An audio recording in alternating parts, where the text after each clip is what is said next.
Okay, thank you everyone.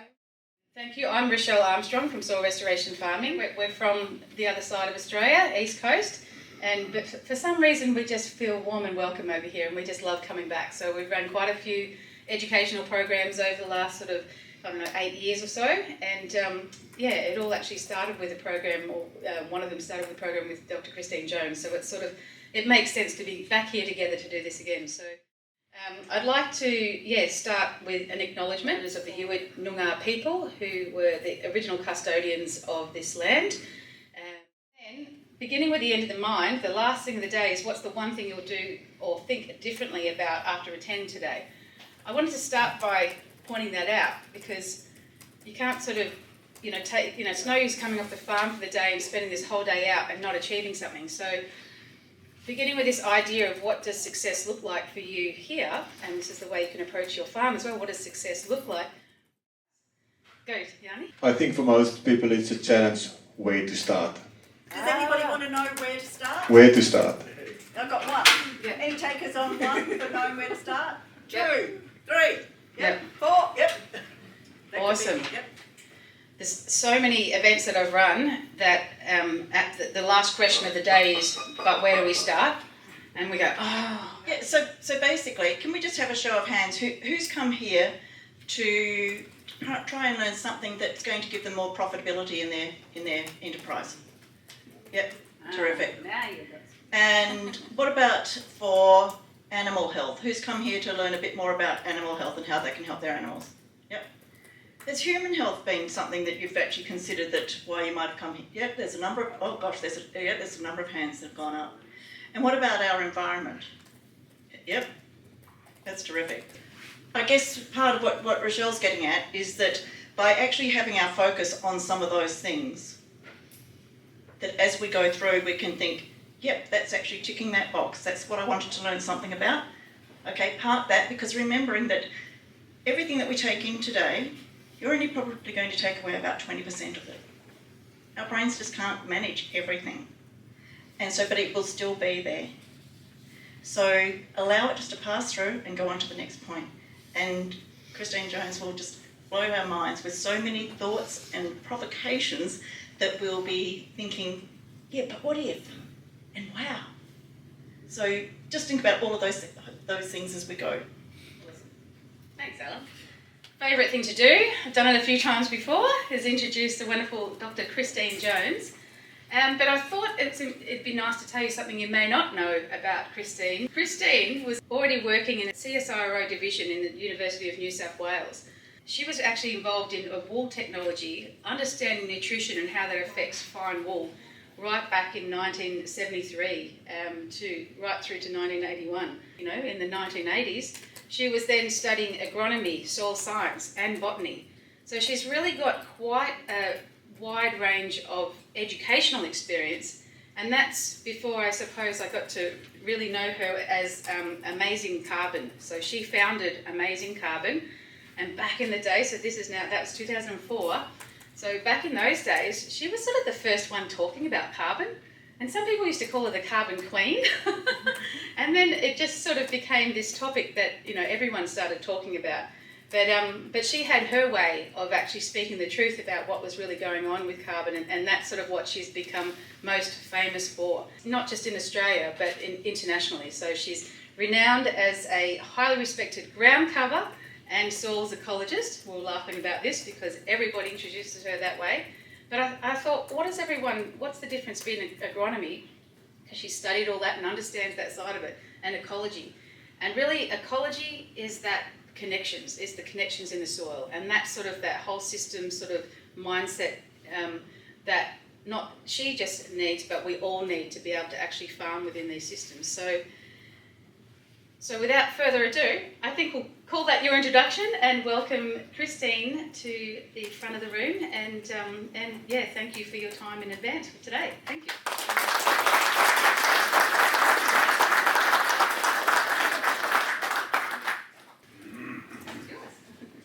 Thank you, Rachelle, and thank you for that lovely introduction. And I'm sure we're going to have a great day today, because there's a lot of people in this room that have far more knowledge than I do, and we'll be able to combine those comments. So. The soil microbiome is affected or very strongly influenced by plant diversity. And again, in most agricultural systems where you look today, you won't find very much plant diversity, if any. We'll see monoculture wheat, we'll see monoculture canola, or we'll see pastures based on grass. And they may have several species of grass, but it's just one plant family. So it's very, very hard to find diversity in our current agricultural systems. Even when people plant things other than ground cover, like you might plant tag or something. I think we came past one in the bus, like look flourishing, but it's just a whole paddock of tag. Or we'll put saltbush in saline areas or something. Well, why are you just putting saltbush in? So we just have this mindset of we want to just plant one thing. And so we don't have diversity in most of our agricultural systems, so they simply can't function. Human gut microbiome cannot function effectively unless we consume a wide range of plant foods. The rumen of a cow won't function effectively unless that animal is consuming a wide diversity of plant foods. And we also find if we're tying in what we're doing in agriculture with, when we're growing plants, tying that in with livestock production, we see that what is good for soil is actually good for animals. So if we have a diversity of plants that's providing microbial diversity and supporting the soil microbiome, and when we start to get that actually functioning, we will see huge improvements in livestock health as well. So at the end of the day, we can't actually have a profitable production system unless we do something about the massive inputs that we're bringing in to try and replace biological diversity. That's all we're doing. It's just a surrogate for biological diversity, because you don't need all those inputs if you actually have a diverse soil microbiome. Like with our cows, we just put them out in the same feed. Even in a dairy, you'll see they're just on ryegrass, like fertilised ryegrass 365 days a year. How can that possibly be healthy? And the animals have so many metabolic issues. They'll have something like between 20 and 24% empty rates on their cows. How can you run a dairy when you've got 20% cows empty? When they transition from ryegrass and heavy doses of nitrogen fertiliser to a multi-species sward that doesn't have any fertiliser put on it at all, their empty rates drop down to 2 to 3% almost overnight. And you go, wow, what is that worth to your business? And it's fantastic for the soil, and it's fantastic for the animals. We just have to look at this in a more integrated way. We have reduced, simplified agricultural systems. We've taken out the complexity that we actually need for them to be self-organising, as Charlie Massey would say. So the first question is, how do you manage predominantly love grass and veld grass pastures to create diversity in our pastures?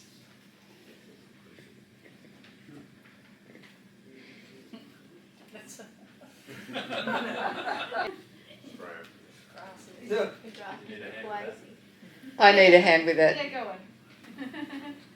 Well, obviously it's very low diversity. You've got one plant family, so you're going to have to do something about it. But what you do about love grass and veld grass? You've got to spray the love grass, right, with biostimulant, right, and that sweetens it up, and then the animals will start to hammer it. Once the animals start to hammer it, then you can start to What are you clean spraying up with? stuff. Nutrisol would be a good start. Oh, it's a biological way. I think you can also put molasses on it and animals will eat it. Anything along those lines. You can play with that mix, right? If people are doing this. So you spray it, and then you graze it down hard, right? Backwards and forwards, and then you can actually see some diversity amongst them. Okay, so the only problem with love grass is it have crown about this size with an incredible root system, and it is very, very difficult to kill. So that's not going to It's not going to kill it. Hold it back. So you get somebody else growing it. So have you seen someone do that? So the thing is put something. Okay, put something on it that's an animal attractant. Could be a biostimulant, or could be molasses or something. Get animals to graze it right down. So you obviously, if you're going to plant into it, you're going to have to do that in autumn when it's not so active, because there's no point in doing that coming into spring when it is very active. So love grass is C4 grass.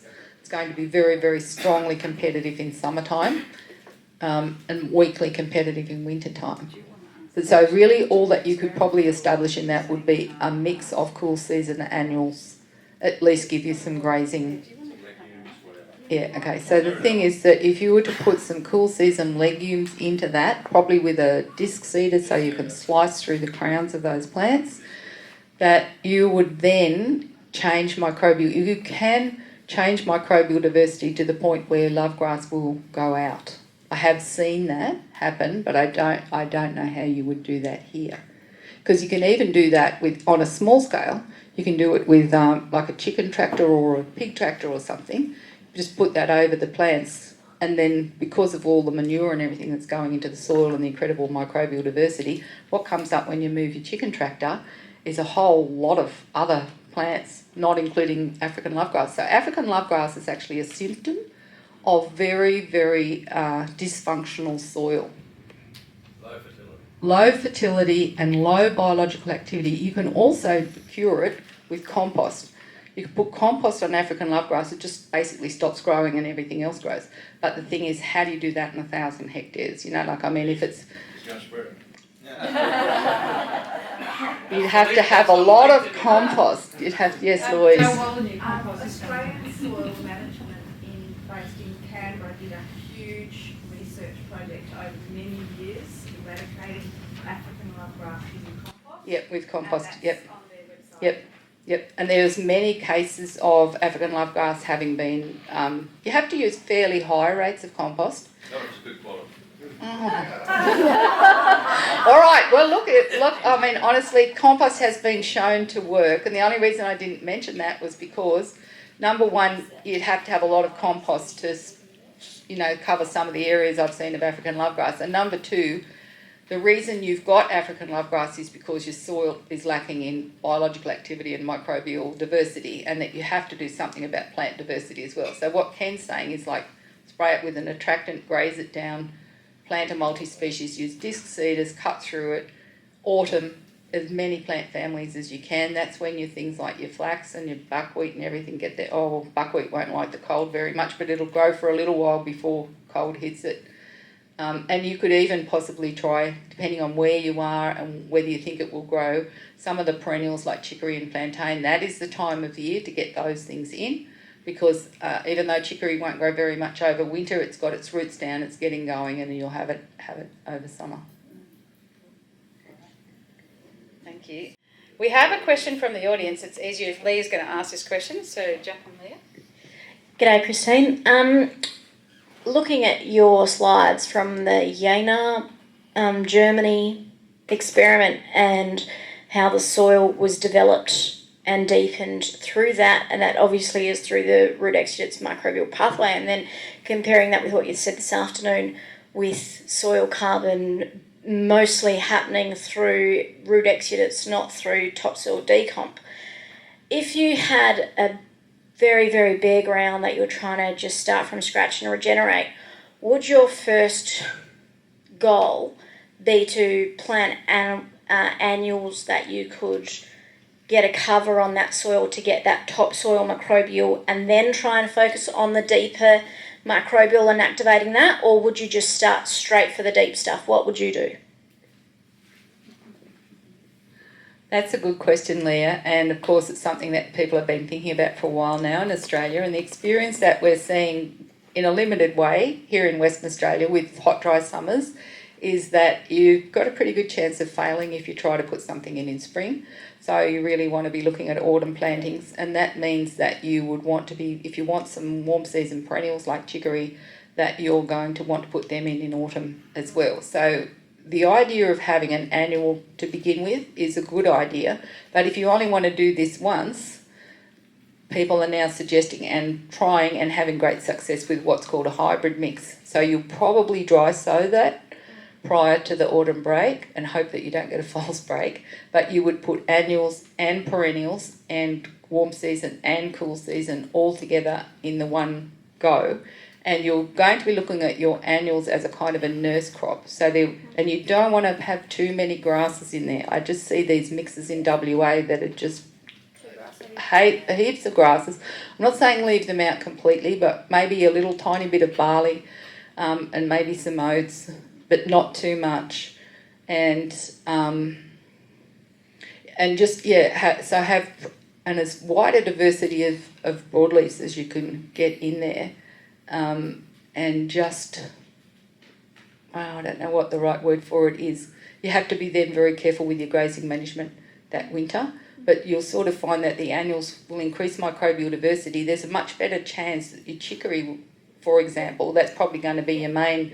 Obviously, the mulla and other things, if you can get seed of it, someone's going to have to seed increase that. I mean, there's great potential for people actually growing things like evening primrose, mulla. Well, chicory you can buy commercially, but just other if you find other things that will grow, plant them all together as a hybrid mix, dry plant, so that you can beat the weeds when you do get your break, and have your nurse crop of other things to grow with it. Yep.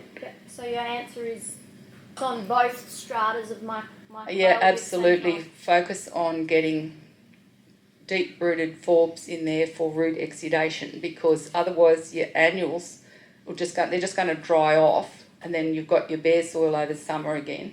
Yep. And you've just got that issue of maybe some of the gains that you made you're going to lose over summer. So you need to try and get something in there that will give you ground cover over summer as well. Cool, thank you. So what does green manuring a diverse crop do to soil microbial activity? Just wondering what green manuring did to the soil microbes, because I imagine it would really invigorate them. Is it a good thing? Yeah. Do an annual crop. When are you doing it, and why are you doing it? I'm assuming that most people would have livestock so that you can earn income from having a multi-species crop. But if for some reason you just wanted to plant something for soil health and you weren't going to graze it, there would be, if it was an annual, which is a cool season annual, which is mostly what you will grow because you're going to get something, it's not as risky as putting in a warm season mix, then there's going to be an advantage in just leaving that standing over summer to give you shade, microclimate benefits, etc. If it does happen to rain over summer, you don't want to have exposed soil, you don't want to have soil that's just been disturbed. Like sometimes you can get really heavy rainfall event in summer, and I wouldn't be, but that's why I was asking for what purpose. Yeah. So if it was something else like that you were going to turn it in and plant something immediately into it, like let's say you had water, irrigation, whatever, then there would be a benefit to turning that in and planting something in it, as long as you've still got something photosynthesising in it. Martin, were you saying Right, so why are you doing it? We need to know that before you go and do it. And then what are you following it with? So like Christine said, if it was if you plough one in to irrigate it and then grow a high value horticultural crop that you were going to irrigate, well, that's a different scenario. But if you were doing it in Western Australia and you were going to plough it in August or September and then send it into a ploughed in summer, well, yeah, you're going to get, while you've got the moisture, you're going to get microbial activity happening in there. But as soon as it dries down and it gets hot, well, it's all going to stop. And then when's your next opportunity? That's it. That's the questions, not just the practices, not even just the principles in context. One of our favourite things. Right, so the next question is, how did the worm and compost extracts help the seed microbiome on the example with the wheat? Enter quorum sensing auto-inducers. Okay, so we often think that we're applying microbes to seeds when we use a biostimulant like a vermi-liquid or a compost extract or something like that. But in actual fact, what you're doing is that the environment that those things were created in, so if we have like windrows full of earthworms creating vermi-liquid, it's an incredibly microbially rich environment. If we have a compost heap that's transforming, a whole lot of different range of organic materials into compost, the biochemical transformations that take place in a compost heap are extraordinary, and they're all being undertaken by microbes. But while those microbes are making those transformations, they are communicating with each other using biochemical signals called auto-inducers, and I won't go into it in any more detail than that because you can look that up on Google. But an auto-inducer is a biochemical signal that one microbe will send out to other microbes so that they can coordinate their activities, which they do incredibly well, like forming biofilms on a fungal hyphae, for example. That biofilm formation requires that all those nitrogen-fixing microbes communicate with each other. So when we take an extract, like a compost extract, or we take a vermi-liquid or something, that has come from a microbially rich environment, it is absolutely loaded with chemical signalling molecules that microbes have produced. So when we put those onto a seed, so remember a seed can't see, can't hear, it can't talk, like it's there in the soil, and it has to respond to stimuli coming through its seed coat all of the time to tell it, is it wet, is it dry, is it hot or is it cold, is it this the right time for me to germinate, and how many microbes are out there, am I in fertile soil or am I, in sand, and the seed will respond differently to the environment that it finds itself in. If we take microbial signalling molecules and put them on the outside of a seed, they are going to go in through the seed coat, and the seed is going to sense that it is in a very microbially rich environment, even though any of the microbes that were in that will have perished in a very short amount of time when you put them on a seed and put them in the soil, because they've been in compost extract or been in the gut of a worm or something like that. They can't possibly exist just in dry soil. So we're just putting the signalling molecules. The seed will respond as though it's in a microbially rich environment. It will produce much more exudates, as you saw from the photos that I showed from Anne and Diane's. We've just got a seed, it's not even photosynthesising yet, but it's producing a huge amount of exudates from its roots, and that is because the seed has sensed that it's in a microbially rich environment, and it's to its benefit to support all those microbes. So we're actually tricking it into producing more exudates than it otherwise would. And that is the purpose of putting a biostimulant on the seed, to trick the seed into thinking it's in a microbially rich environment. But what I'm particularly interested in is the biodynamic corn manure 500, which is quite a simple recipe. It's just cow manure and the horn and nothing else. So what's your thoughts about what's going on there? So with biodynamic preparations, well, particularly with the horn, I mean, you're putting manure in there, it's decomposing. The microbes that are decomposing that material are signalling to each other using biochemical signals. So BD500 or whatever is actually basically auto-inducers, microbial signals, and they function at incredibly low concentrations, which is the other thing too, is that biological systems function on low concentrations, like in our bodies, all the hormones and all the signals that are going on through our bodies coordinating our organs, and your liver's filtering away and your kidneys are filtering away, and all those things that various organs in our bodies are doing are controlled by biochemical signals, and you don't want to have too much of any of those signals. Like, as you know, with any kind of a drug, for example, like it's got to be taken at very specific levels. So some people get over enthusiastic about biostimulants and use concentrations that are way too high. So they're really usually mostly effective at very low concentrations. So the BD500, as you know, would be put out at a very low concentration. And then people go, well, how can that work? It's just microbial signalling molecules. I'm sure. I mean, I don't have any proof of that. I've never seen any scientific research on that, but I can't see why that would be any different to what happens in a compost heap or what happens in a windrow full of worms or something. It's just basically... It's the difference between good product and bad product. Well, that's a good point too, Ken. There is a huge difference. A related question to that, is there any evidence that bioactive seed coatings improve outcomes? Yes, if it's a good product. And we're seeing now in the United States, and Kevin's probably, I don't know what kind of feeds you have coming in on your email, but I get these feeds all the time from various companies in the United States that are now holding field days, workshops, basically on biostimulants put on seed. And they've come to the conclusion that the best place to put a biostimulant is on the seed. Only that.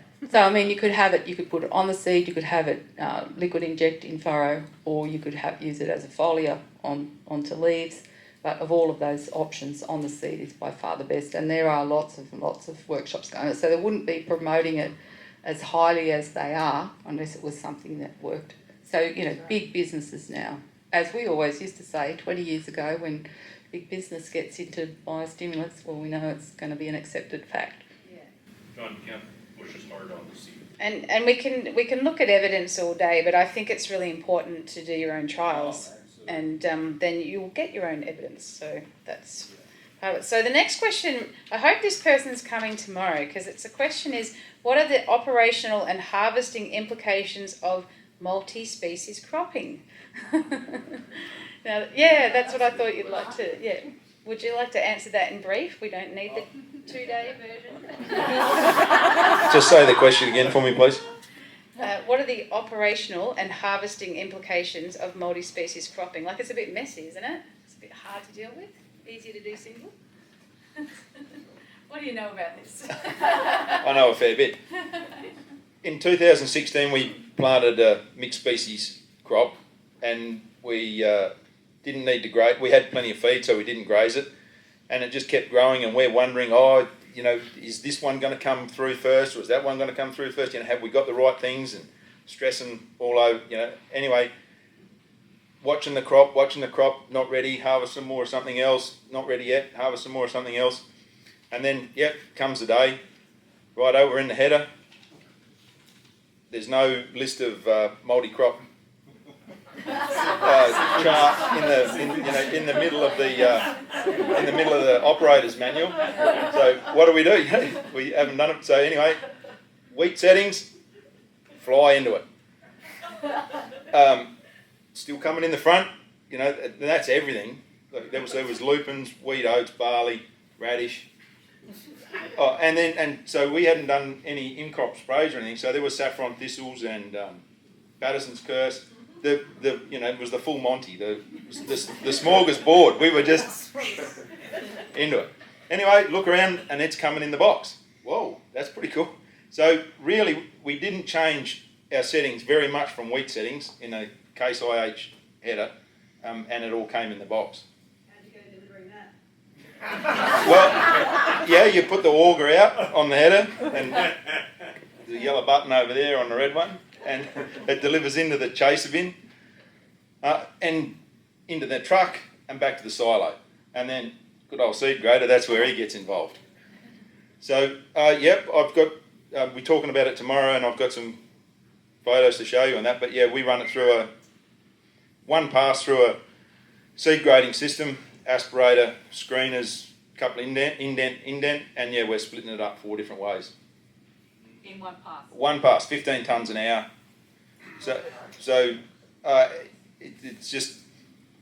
It's just logistics. And it's understanding the seed cleaning equipment too. So that's the next thing is working out the principles of how each different seed cleaning machine works, and then putting them in the right order in the system to get what it is. But then we need to go back and work out what it is that we're trying to achieve. Like, we need to workshop this right from the start. And I guess we were a bit arsey that the things we put together worked out. And it's pretty cool that the first things we ever did put together was pretty well how we've stayed.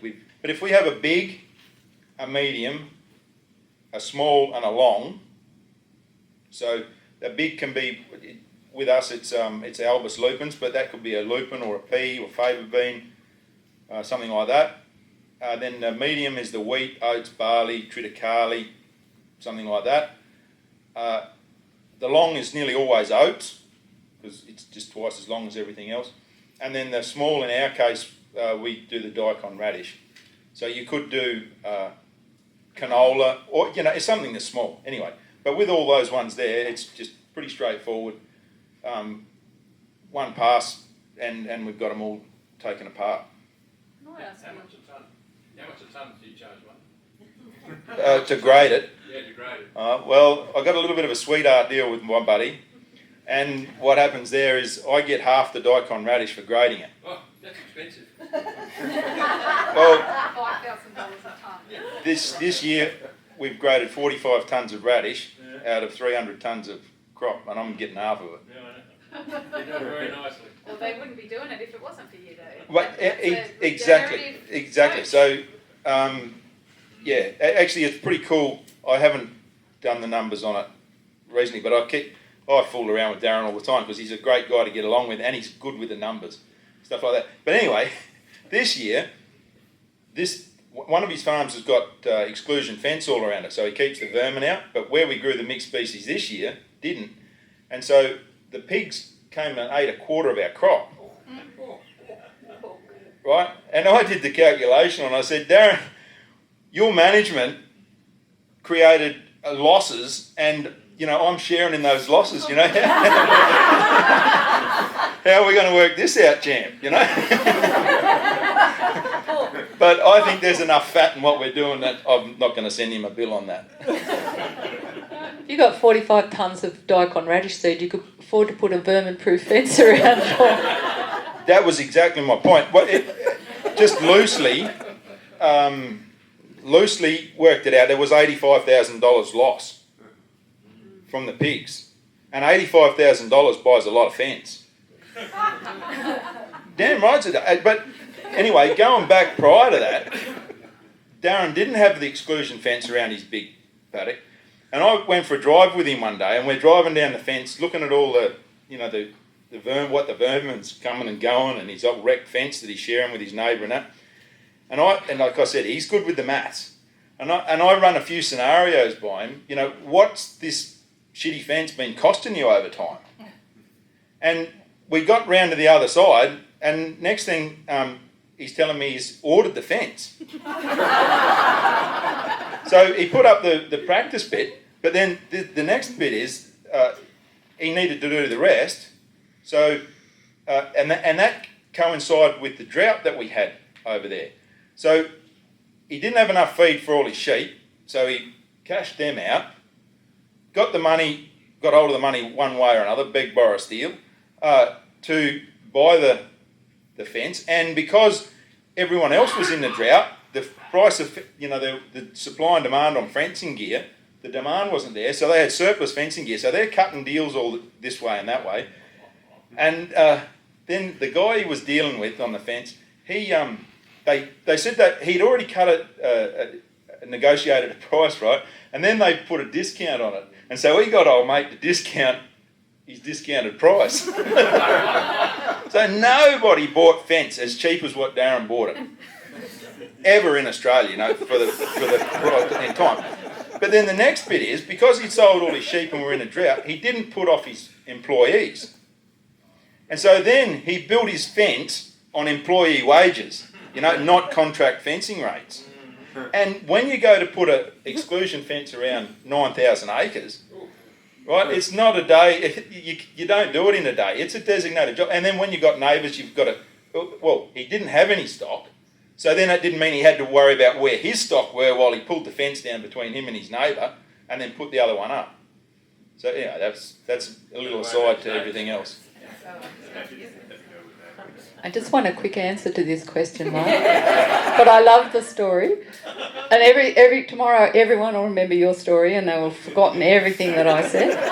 But I have one question, and that is, when do you think, in your experience, that when you plant a diverse mix of a whole lot of different plants that could potentially have different maturity rates, that they tend to mature together for some strange reason? Because everyone says, oh, but this and this and this will mature at different rates, so which one do you choose to harvest?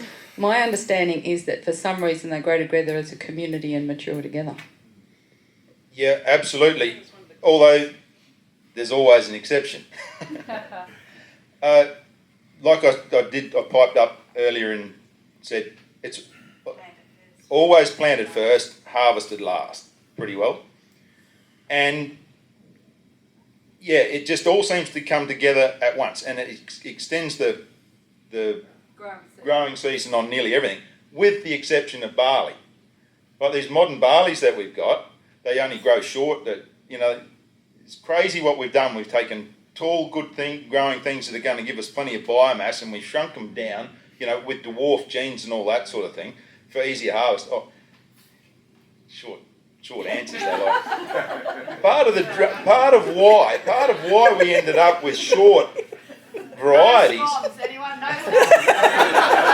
of why we ended up with short varieties is because of our modern farming systems, and we dropped fungi out of the system. We eliminated the fungi, and fungi are so important for the calcium in the system. So they've obliterated the fungi, calcium drops, then all of a sudden their crops won't stand up anymore. Oh, why don't we stop killing the fungi and get the calcium and get our crops to stand up? No. Along come the plant breeders. No, we'll just bloody grow short varieties. Solve all our problems. Yeah. So then we've got all these varieties now that have got no biomass in them, and so yeah, then we haven't got any ground cover left on our crops anymore. So and remember in the old days, right? These tall weeds would grow above the ryegrass that grew this high. Now we've got wheat this high, and the ryegrass comes out the top of it. You know, so they've shot us in the foot every which way. Now, that didn't answer it. What was the question again?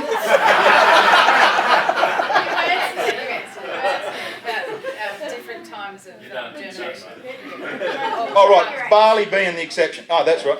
I hadn't finished. So barley being the exception is that it comes to and comes up and sets seed like way early, and it's ripe 2 months before our other crop is, right? But we get the header into it, set it down a little low, and guess what's in the box? The barley as well.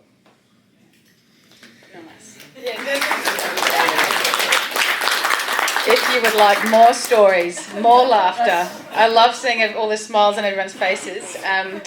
Not only come tomorrow, but join our soil restoration farming coaching community, because that's what we do a lot of, isn't it, guys? So the next question. Oh, and so Martin's topic that we are having little mini presentations tomorrow is mini. Yeah, I know. 15 minutes and that's it. TED Talks. Zero kill multi-species cash crops. Cash in capital letters. Yeah. So that's what Martin will be talking about. So lots more on that. Next question. Do seeds from a microbiome deficient environment contain an equal microbiome to seeds from a richer environment? Yeah, so if you're growing plants in a microbially deficient soil, will the microbiome of the seeds of those plants suffer, be deficient? The answer is yes. Yes, definitely. And on the other side of that, if you're growing plants in a microbially rich environment, so in that multi-species cash crop like what you're talking about, Martin, where you've got all those different things growing together, not only is that going to be more beneficial financially provided you keep the pigs out, but and it is being shown time and time again, like all those results that were done in Saskatchewan for like at least a decade now, haven't they? Like chickpeas and flax was one of the first ones, I think, was always more profitable to grow these different sorts of plants together. It's just amazing how long it takes for the uptake of those ideas. And I suppose the thing that's been holding it back is actually being able to separate those seeds after harvest. But obviously, go to Ningen seed graders. But so the thing is that if you do grow your plants in a so let's say Martin's growing a multi-species crop, or one of the people that he's working with is growing a multi-species cash crop, and then you've harvested the seeds all together and then separated them if you like, although sometimes there's a trend now for those actually to be sold as mixes, but those seeds will have a more enriched microbiome because they've been able to borrow microbes from the other plants growing around them, and that has been shown scientifically to be the case. On the other hand, if we just grow something like wheat or canola, monocrop fertiliser, and harvest that seed, monocrop fertiliser, harvest the seed, monocrop fertiliser, so even just the fertiliser is having an effect on the microbiome because the plants are not forming a good rhizosphere microbiome. We have very, very defective microbiomes in many of our modern cultivars of seed, which is why sometimes people are now going back to heritage cultivars, trying to find the oldest varieties they can of cereals and things like that, because they will have a better microbiome and you will find they will perform better under a biological system of farming. And there are some plants now in a family, for example, say something like corn, which is traditionally like a highly mycorrhizal crop, but some modern varieties of corn in the United States, and Wendy Tahiri and other people have done work on this. I think Chris Nichols might have done a bit of work on this.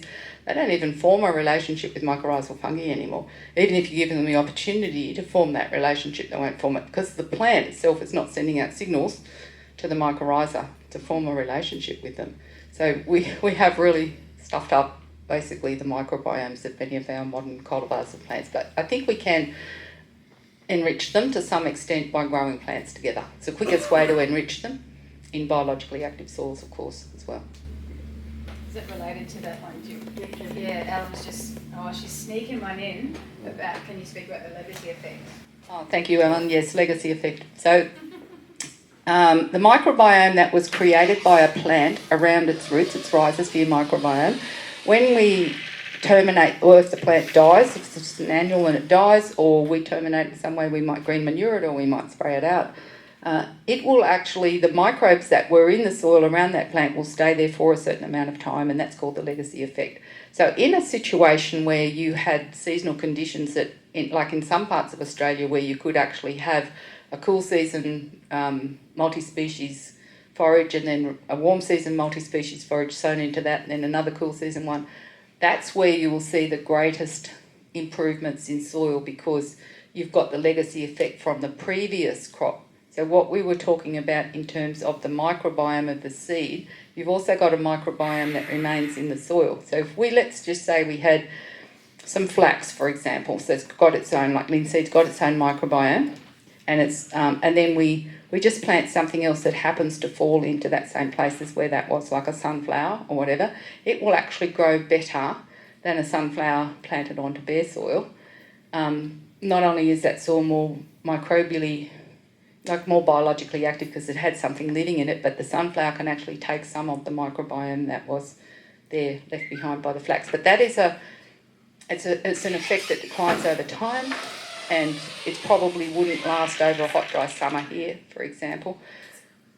And that bit about, I think, perhaps relevant to this is how the chap grew just a little bit, and there was just a... Yeah, so that was Grant's story, Grant Sims. Okay, so Grant Sims, some of you may know Grant from Down Under Covers in Victoria. He went over to the United States, talked to the green cover seeds people about establishing a cover crop company here in Australia, and he's done a fantastic job. And he got interested in planting warm season covers down there in Victoria, where, as you all know, is very similar to here, like hot, dry summer. And the first year that he put in a warm season multi-species annual cover crop that included sunflowers, it grew to about knee height and died. And the neighbour was like, what do you think you're doing there? What on earth did you plant those things? You know, nothing will grow here over summer. You know, like, I mean, you must be crazy. All this stuff about cover crops and everything, you know, it's all just like smoke and mirrors, a total waste of time. The next year, Grant planted the same mix in the same place, and they grew to like about waist height. It was pretty impressive, but it still died, didn't actually get sunflowers on it. And then in the third year, the sunflowers grew over his head, same mix, huge flowers on the sunflowers, and the neighbour comes past, can't resist. Where did you get the drought-resistant sunflowers from? And Grant says, I have improved my soil by having multi-species summer mixes here. I have actually improved biological activity, microbial diversity, and improved soil structure so that water infiltrates better. It is going to stay moister for longer, etc. And now I can grow something that I wouldn't have been able to grow 3 years ago. So one thing that you can do with multi-species, and we heard from Murray this morning that his perennials grow better and they're recruiting when he has had multi-species over winter. So you do get this effect of like a flow-on effect to other plants as well. But you'll see that if you put, let's just say you did plant something multi-species in autumn, and it was just, you're just going to have cool season things, even if it doesn't grow over summer. The next autumn, when you come in and plant again over the top, and then the third one, you'll actually see a huge improvement as you go. So there is some legacy effect in that. And one way that you can probably check that would be, I was saying to the vineyard people the other day, that let's say you had your mid-row in a vineyard, and instead of just planting that whole row to multi-species, the first year just maybe plant half of it. And then the next year you come back over that half that you planted and go another quarter, so you've now done 3 quarters. And then in the third year you go over the whole lot, so the end quarter will have just been planted once, the second quarter from the end will have been planted twice, and then half of it will have been planted 3 times. And for yourself, you will see a huge difference in the one that's been planted 3 times will be hugely better than the one that you've planted for the first time. So even if you don't get a very good response to your first multi-species, it might come up and for whatever reason may not thrive, that the root exudates that a young seedling puts out, that's when plants produce most of their root exudates, when they're first establishing young seedlings. So even if it only grows like this high and then dies, you've done a huge amount for the soil, and there will be a legacy effect of that. So when a plant actually switches over from being vegetative to reproductive, when it makes that decision to actually start producing seed, it will stop producing root exudates, because it's just going to remobilise nutrients from within its own leaves up into the seed. It just starts mobilising things around in the plant rather than taking things from the soil. So once it's actually switched over to vegetative, it's no longer building soil, but it still have other benefits like shading the soil. But you'll notice that for animal production, for example, once something starts to seed, it's nowhere near as nutritious either for animals. You'll see that there's a drop-off in palatability because you have lower protein levels, etc. etc. So that early growth stage is the important one, and the more times that you put in multi-species, the greater benefit that you will see. Rachelle, can I slip a little story? You don't have a little story. I got lots of stories. Yeah, not little ones. So we had the drought in New South Wales not a couple of years ago, and it was extended drought. So Darren planted a mixed species crop in an area, and then it did came up, didn't get very big, and it went to, and then drought it died. Now, everybody, just on face value, you say, oh, well, that was a failure. You spent the money and you didn't grow very much. But then, and this is why it's very important to do your observations, and you've got to keep your eye on the ball, right? Darren's observation was then, after we came out of the drought, when we got rain, that paddock was the one that recovered the best after the drought, was the one that had the mixed species sown in it. So when we go back, well, it wasn't a failure, was it? So even though we didn't get our money back immediately, it was in the right direction. And that's it. I can't emphasise enough how important it is that you analyse the things that you're doing, and from plenty of different ways, and work out what it really is that's going on there. And keep your eyes and ears open, always. That was short. Okay. Is there a role for brassicas in our multi-species cover crops? Absolutely. Yeah, definitely. And like as Martin was saying, daikon radish, $5,000 a kilo or something, you'd really want to have some of that in there. Sorry. Must be time for scones. But yes, definitely. Like brassicas is a really important family to have in there. And even in your home garden, there are things in that family that you may not realise are brassicas, like sweet alyssum, the one with the little white flowers or little purple flowers. It's in the brassica family. You can eat the flowers, you can eat the whole thing really, but it's nice to pick and put in salads. Nasturtiums are in the brassica family. It's another thing you can just have running around in your veggie garden. It is an important family for many reasons. They are sulphur accumulators, I think. Ken, you up on that? No, we talked about things that were phosphorus accumulators and potassium accumulators. Sulphur? Brassicas, yeah. Sulphur. Potash. Potassium. And sulphur. Like we see really high sulphur levels in our brassicas, and what else do they? And they're also great scavengers for nitrogen, aren't they? So they'll actually, like if you've got inorganic nitrogen, which you don't want inorganic nitrogen floating around your soil. You don't want nitrates in there. You don't want ammonium in there. You want it all to be in the amino form. But if it is there, you're going to lose it unless something can scavenge it and hang on to it and make it available to other plants. So brassicas are really, I'm looking to Kevin now because I know that there's a fear of brassicas here because people say, radish is a weed, we don't want radish. But you'll often see that things that you have as weeds are indicators that there is something missing from the environment and that you could have a better brassica than the one that's a weed.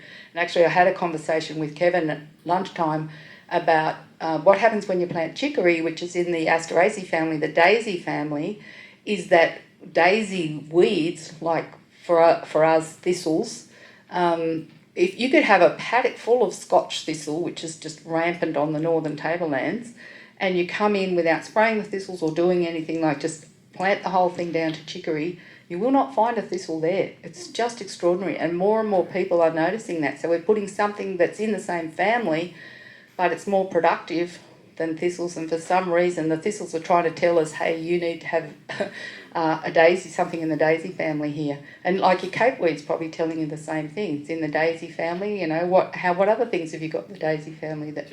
Tillage radish will do the same thing with wild radish. So these kinds of things can, and also like what Kevin and I were talking about with the chicory, and what Martin was saying, like this is like the kind of things that people need to be talking about, where like you've got radish, what's the knee-jerk reaction is I've got to spray radish, or I couldn't possibly have multi-species because radish is going to be a problem. So the other thing that Martin mentioned to me on the bus trip today is that wild radish has got a different size seed anyway to daikon radish. So, you know, you'd be able to separate them out. Like all these things that we fear, oh, we can't do this because of wild radish, or we can't do this because of, you know, oftentimes that it's just a fear that we have there that in actual fact doesn't really have any basis to that fear. So we have to try different things, have to talk to other people who are trying different things and just see actually what works. And as Kevin keeps saying and keeps reminding me, and thank you, Kevin, the way that a mix behaves is totally different to the way that a single species will behave. So does hydroponic food grow without microbes? Is that the case because there's no soil? Not strictly, but mostly. Not strictly, but mostly. Are we happy with the short answer? It's still inside the plant. They are still, there's the plant microbes. Okay, we're not just considering soil. Not around the roots. Yeah, okay. Good, thanks Ken. Ken will also be here tomorrow. There's a lot of support happening tomorrow. Does that mean they're nutritionally way worse? Yep. Yeah, I'm sure that they're nutritionally way worse. So one of the problems with hydroponics is that plants can't selectively choose. Like if there's a lot of nitrogen in the water, for example, it's probably going to be nitrate, they will take it up just because it's there. There's no way of filtering it or monitoring it in any way because they haven't got a microbiome around the roots. So as Ken said, they've still got microbes inside the plant, but that can't monitor how much nitrate they take up. I've seen presentations that Graham Sate has done where he has actually measured nitrate levels in hydroponically grown lettuce. He said it's got enough nitrate in it to kill you. But that's probably because the person growing it put way too much in the water without realising. Put more nitrogen in, lettuce grows greener, grows faster, you think it's a great thing, but you forget about the consumer's actually going to get nitrate poisoning. So I myself prefer not to eat hydroponically grown things, but it probably again depends on how you do it, and if you're doing it at home and you knew what you're doing, you probably... Or how hungry you were. Well, that's right. But livestock have been known to die from nitrate poisoning when they've been very hungry. All right, second last question. Why is it when planting a mix of plants together that in some cases a variety will germinate and in another area it won't germinate? I wish I knew the answer to that question. It is a very good question. I've seen paddocks that have been sown to a multi-species mix that will come up looking like sunflowers here and millet over there and soybeans over there, and you'd almost think that you'd planted all those sections separately. How cool is it that whatever it did, did it? Ah, there's the answer. Whatever did what it did it? Is that it? Did I get it right?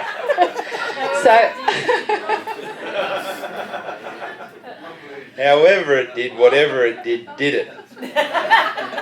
But do not go out and plant a mixed species crop and want it to be uniform from here to there. It does not happen. It changes every step you take. And watch out for that sort of stuff. That is so cool. And another part of it is, when we're doing this, is that we don't go hard on our weed control because we plant it nice and early, and all our weeds that come up through that crop, they are just mixed species provided free of charge by Mother Nature. So that, and if you've got 10, so with our mixed species that we did this year, we planted 4 things, but we had at least 10 other things coming up that was there already. So then we're on a 14-way mix. We're up there, aren't we? So you really, something that you've got to do is get over your phobia of weeds. you got to get it in your head that weeds are actually on your side, they're not against you, and work it out. Like, weeds, you really got to do some hard thinking on weeds. Oh, right, how long's the world been here? Million, billion, whatever, right? Or 2000 if you're a die-hard Christian.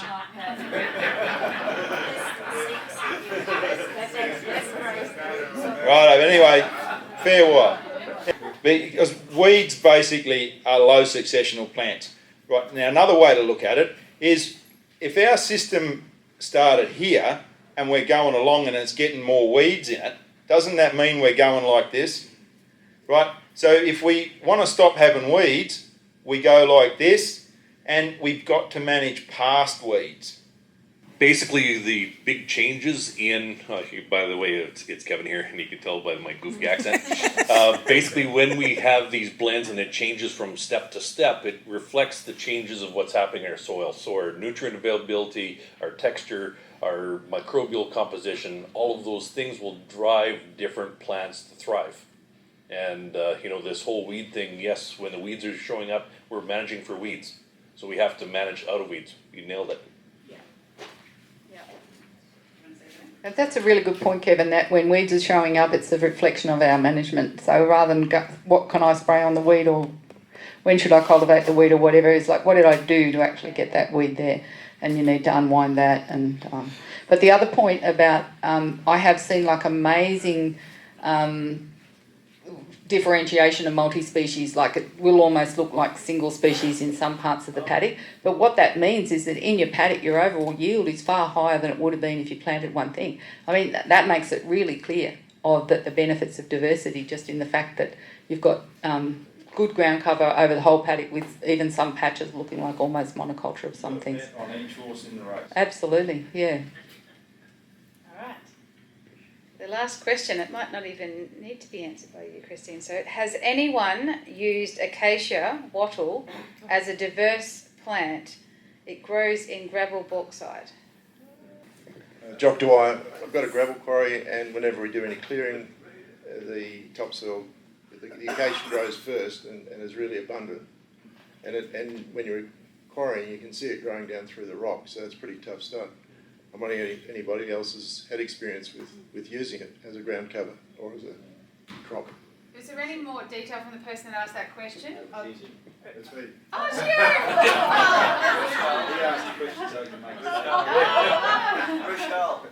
It is regarded as a pioneer species, so it's something that colonises and modifies the environment and it for what comes later.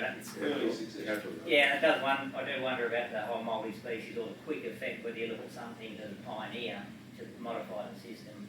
So I think it's a question of merit there. Right, isn't it? Deep roots. Yeah. Legume. Making biomass. Fantastic. I agree. It's really useful. I've had experience in when we're doing re-veg, farmland re-veg and tree planting strips, of including that as a pioneer in the same hole as slower to establish stuff. Also, a lot of the acacias are stock forage fodder are really useful. If you have a look at UWA's Ridgefield farm down in Pingelly, they've used a lot of acacia species in their enriched program that's been going for 15 years now, that study. And another really interesting one, another native to WA, works in these soil types. Another N fixer that you can look at is the Canadia species, Canadia nigricans and Canadia prostrata. And the other two ones you can look at, which is running postman or black coral pea. They're all stock palatable as well, perennials. Yep. They're vine structures as well, which adds to the whole diversity of the architecture of the landscape as well. Thank you. All right, that brings us to the end of the question. So Christine is dedicated her life to education and training. At the start of the day, I tried to sort of tell you something you didn't know about, how far back and, the quality of her education back to the 70s. But also, that's what you do. You travel the world, and when the world doesn't allow you to travel, you're just up all night on Zooms all over the world anyway. So what tends to sometimes happen is then everyone says, oh, can you be my consultant? And that's not what you're here for. You're here to get the education out And so for people that want to work with farmers, there's plenty of people that are ready to have that discussion. Hence what tomorrow's about as well. So more people being able to have that discussion. So don't disappear. We want to have a round of applause and thank you because you put a lot into it.